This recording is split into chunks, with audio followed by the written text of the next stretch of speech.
everybody. Welcome to Rockin' the Country. I'm Don. I hope you're having a good day. Welcome to my new subscribers. Welcome to the folks who have been here for a long time. I love seeing the conversations that develop among people on the channel, not just between me and you, but between, you guys among each other. And I know as football season starts in 2 months, there's going to be a bit more conversation taking place too. So, I got no trash talking I can do because I'm a Rutgers guy, and anybody who knows Rutgers knows my story. Good Lord. We had a good year in 2006, and kind of slowly started falling off the cliff after that, and now we are in the abyss. Hopefully we rise. But all that said, I'm doing a Canadian artist. Everybody's heard of Neil Young, of course, and I'm going to be reacting to his song, Old Man. I love this song, and Neil has some phenomenal songs. And I remember he's got an album called Decade, and I think my friend, one of my best friends in life, he used to refer to that album as the whiner album because it sounded like Neil was whining a lot. But there are some of the best songs ever on that album. I think Heart of Gold is on that, and that's always been one of mine. That's right up there with like Smokey Robinson's Tears of a Clown, Otis Redding Sitting on the Dock of the Bay, like in like non-country songs. But these are country lyrics, they just hit you but Neil Young's Old Man song, I just love this song. And so it wasn't specifically requested, but I think it was mentioned in the comments by a few folks. So this is a shout out to Wayne Thera, Blue Sky, Lily McAllister, and C-Mac, Caroline McDonald McKenzie. I haven't seen you in a while, C-Mac. Maybe you're taking a break, or I don't know. Every so often the internet rules change and maybe they shut you down in Scotland, which is where I believe you are. So all that said, shout out to you folks who sort of talked about this song in the comments, and there's no downside to giving you a shout out if you've mentioned it. But let's get right into it. This is Neil performing the song. It isn't just, he's performing it live somewhere. So here we go. Boop.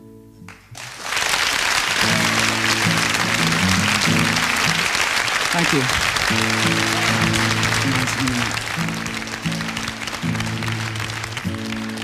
This is a new song I wrote about my ranch. I live on a ranch in California. I just bought it a while ago from these two lawyers. And there was an old man living on it. I don't know if you have things like that here, like foreman on ranches. He's like an old caretaker, takes care of all the cows, fences and everything. So I wrote this song for him. I know some of you are familiar with what he just talked about. Some of you folks are in Wyoming. Old man, look at my life. I'm a lot like you were. Old man, look at my life. I'm a lot like you were. So beautiful in the beginning, the whole song.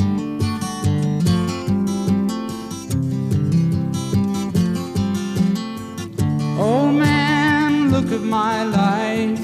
24 and there's so much more. Live alone in a paradise that makes me think of two. Love lost such a cost. Give me things that don't get lost, like a coin that won't get tossed, rolling home to you.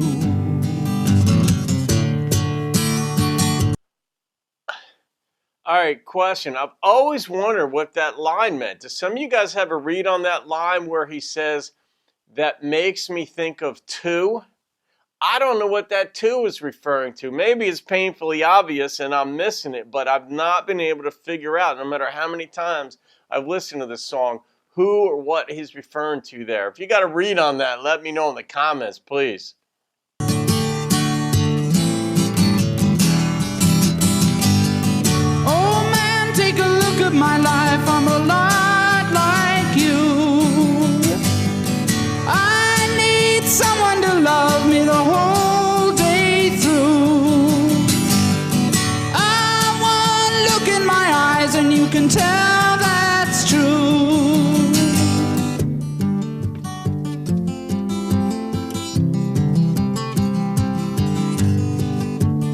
Angie O'Neill, A Debt of Gratitude, I'll tell you about later.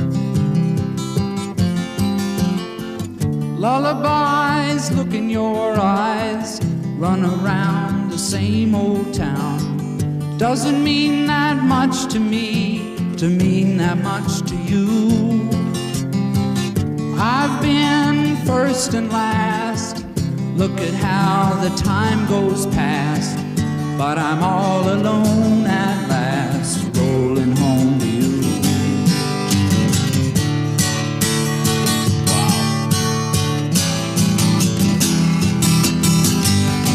Oh man, take a look at my life, I'm a lot like you.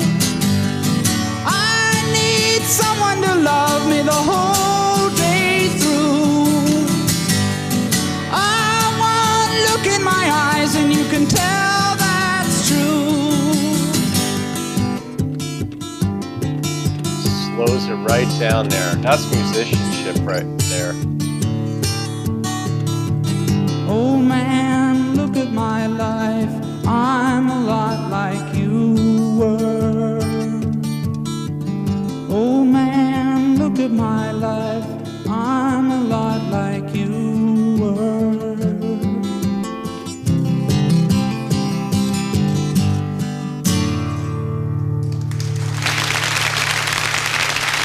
Thank you.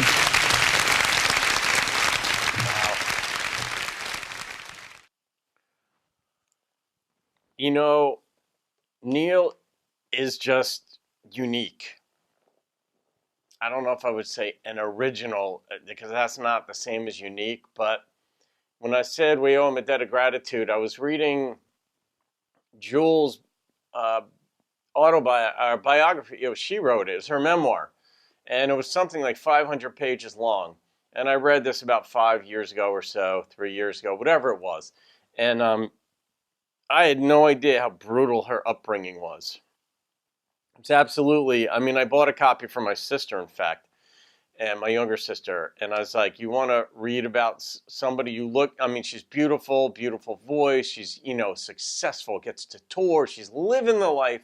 You'd never know. You don't automatically assume. And then you read how she grew up in Alaska. But there was a vignette in there, a story about when she'd met Neil Young. There was another time when she met Bob Dylan.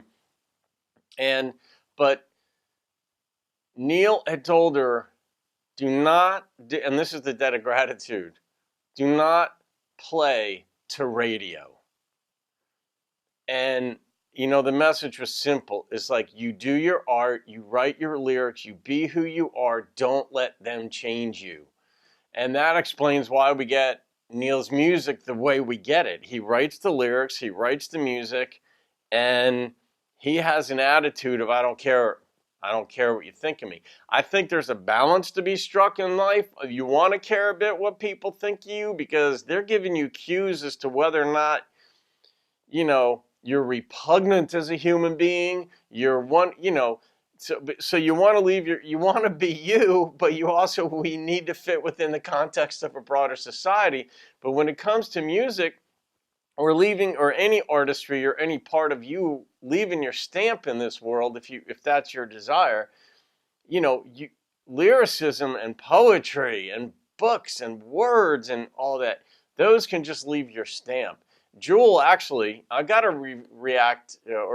I know most of her music. I've got to review one or two of her songs, because some of her songs are really deep. Like Bob Dylan, even. I think she opened for Bob somewhere, or they were playing a concert in a similar venue, and he told her, just your lyrics are very good. Keep being the way you are, doing what you're doing. And Neil clearly does that. And that's what we like with non-pop country. That's the thing that we love, is like, don't let the money machines in Nashville change you. So the jury's still out on some artists to see what direction they go in.